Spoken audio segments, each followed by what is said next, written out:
Bismillahirrahmanirrahim. Teman-teman yang dirahmati Allah Subhanahu wa taala, tadi kita membahas tentang harapan agar Allah Subhanahu wa taala selalu menjaga hati kita agar setiap saat kita bisa thiqah billah, bisa percaya dan yakin kepada Allah. Karena Allah satu-satunya pegangan kita. Kalau kita nggak berpegang kepada Allah, jangankan saat dikasih ujian, dikasih nikmat aja bisa oleng gitu kan. Apalagi dikasih ujian. Dikasih nikmat aja bentuk olengnya apa? Masih ngeluh. Udah dikasih nikmat, masih ngeluh. Apalagi dikasih ujian lebih, bukan ngeluh lagi, keluh kesah jadinya. Dan akhirnya berputus asa. Orang yang Allah jaga hatinya dalam keadaan senang dan susah, salah satu contohnya adalah orang yang yunfiquna fis sarra'i wad dharra, orang yang bisa tetap beramal soleh, tetap berinfak, bisa tetap bantu orang bahkan ketika dia dalam keadaan dharra, dalam keadaan susah. Yang kadang-kadang ngebantu orang itu beresiko buat dia sendiri. Dia sendiri lagi butuh bantuan, tapi dia juga malah bantu orang lain. Selama yang dia lakuin ini tidak menzalimi hak orang-orang yang menjadi tanggungannya. Ini penting catatannya di sini nih. Jangan sampai kita menjadikan narasi ini sebagai dalil bantu orang walaupun kita dalam keadaan butuh. Kalau kita sendiri sih nggak masalah. Tapi kalau yang butuh ini adalah keluarga, maka kita harus bermusyawarah dengan keluarga kita. Mereka punya hak untuk menentukan ya atau tidak. Kalaupun tidak, kita nggak boleh menjudge mereka tidak solehah. Misalnya seorang suami lagi punya hutang. Hutang itu kan tanggungan bersama kan? Karena nanti kalau datang debt collector, kalau ada tagihan yang akan menanggung gelisah, takut, terancam, nggak nyaman itu bukan cuman suami, tapi juga istri ngerasain gak nyamannya didatengin orang yang tuh nagih hutang tuh gak nyaman. Sehingga kalau nanti ada yang harus dijual dari aset kita, kan itu bagian dari hak istri juga. Kalau perabotan rumah ada yang harus dijual, kan itu jangan-jangan itu alat senamnya istri misalnya kan ya. Jadi dia tetap menanggung konsekuensi dari resiko berhutang gitu kan. Sehingga kalau misalnya kita lagi punya hutang, terus kita mau bantu orang yang juga punya hutang, cuman dia kayak darurat banget. Kalau yang diambil itu dari bagian kita, gak apa-apa. Kita yang nanggung konsekuensinya. Tapi kalau yang diambil itu adalah bagian keluarga, gak boleh sembarangan. Mah, kan kata Ustadz juga, yunfikuna fid dharra, berinfak dalam keadaan susah. Orang-orang Ansar, yu'thiruna ala anfusihim, walau kana bihim khasasah. Kita ngeluarin dalil itu fasih, tapi ternyata salah tempat. Dalilnya nggak diragukan kesahihannya, ayatnya jelas. Apa yang ada yang di surat Al-Baqarah, ada yang surat apa itu yang yu'thiruna ala anfusihim. Jadi artinya nggak salah dengan dalil, tapi kurang bijaksana. Kurang apa bijaksana teh? Kurang hikmah. Kurang wise, kurang bijaksana. Kenapa? Karena Abu Bakar As-Siddiq ketika beliau menginfakkan seluruh hartanya fi sabilillah, istrinya itu adalah siapa istrinya? Asma bintu Umais. Apakah istri kita Asma bintu Umais? Bukan, istri kita Ais. Bukan Asma, beda atuh. Jadi jangan paksain Teh Ais seperti Asma. Dan Asma juga nggak terpaksa melakukan itu. Kalau istri kita sekelas dengan Asma bintu Umais, siapa Asma bintu Umais? Seorang perempuan, seorang istri yang setelah suaminya jadi khalifah, nafkahnya kurang drastis.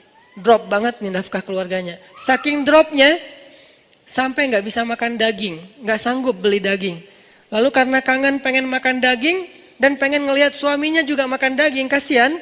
Akhirnya dia sisihkan dari belanja hariannya, ditabung.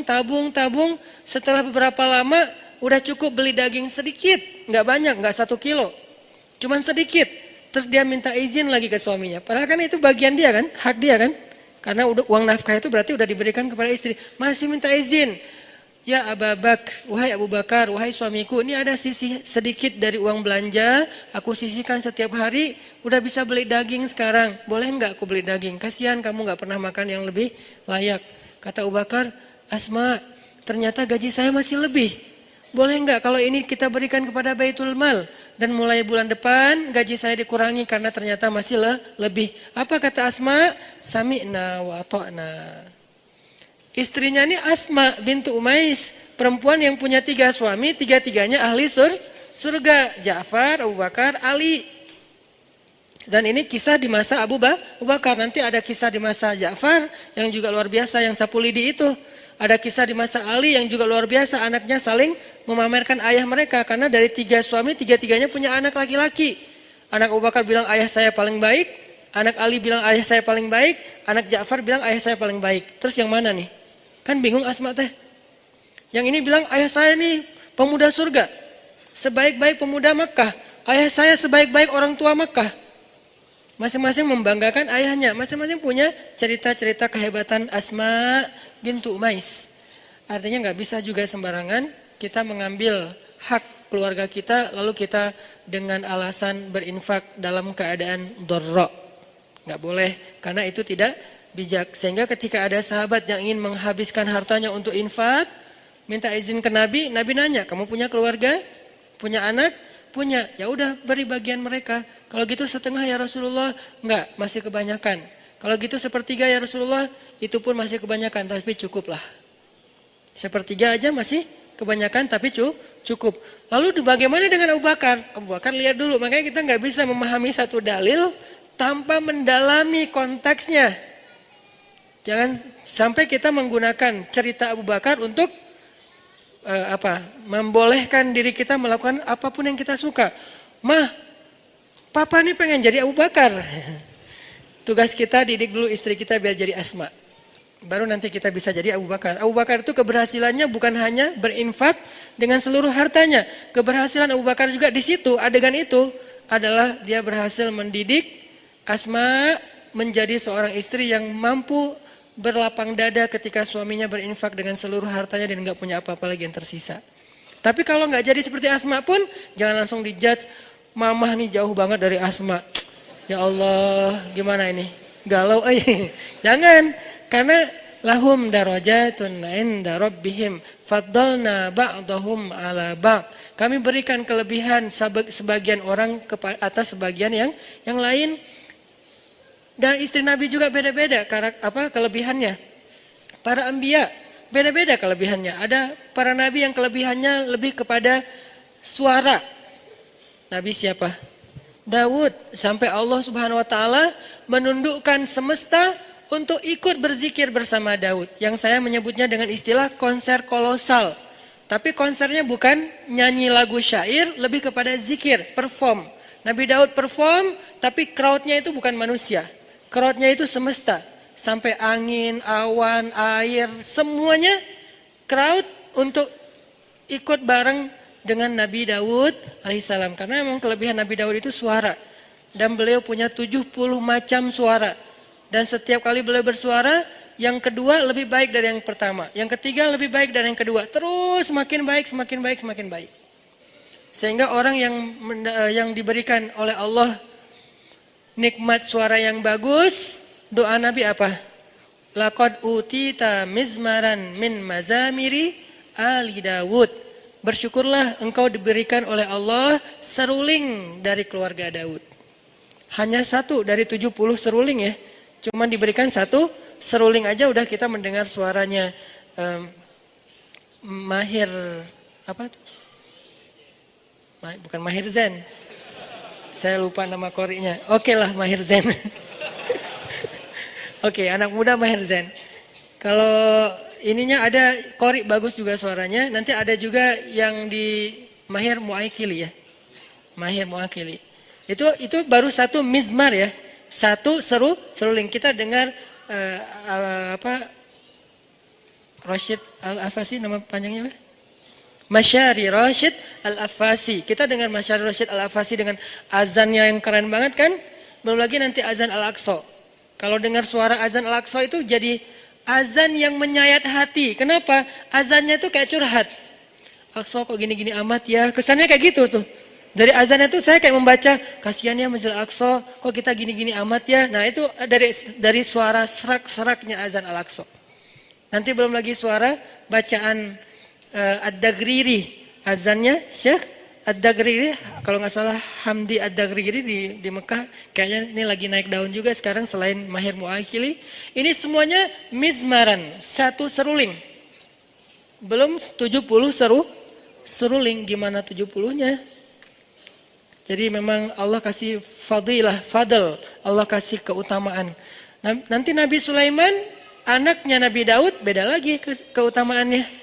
Kalau Nabi Daud keutamaannya di suara, Nabi Daud keutamaannya di tenaga fisiknya sampai Allah lunakkan besi di tangan Nabi Daud. Kalau Nabi Sulaiman, Allah lunakkan Allah tundukkan bukan besi, bukan semesta, tapi jin. Jinnya pun bukan jin yang hanya jin beriman, bahkan jin yang tidak beriman pun tunduk. Syaitan namanya. Kalau jin beriman kan jin doang ya.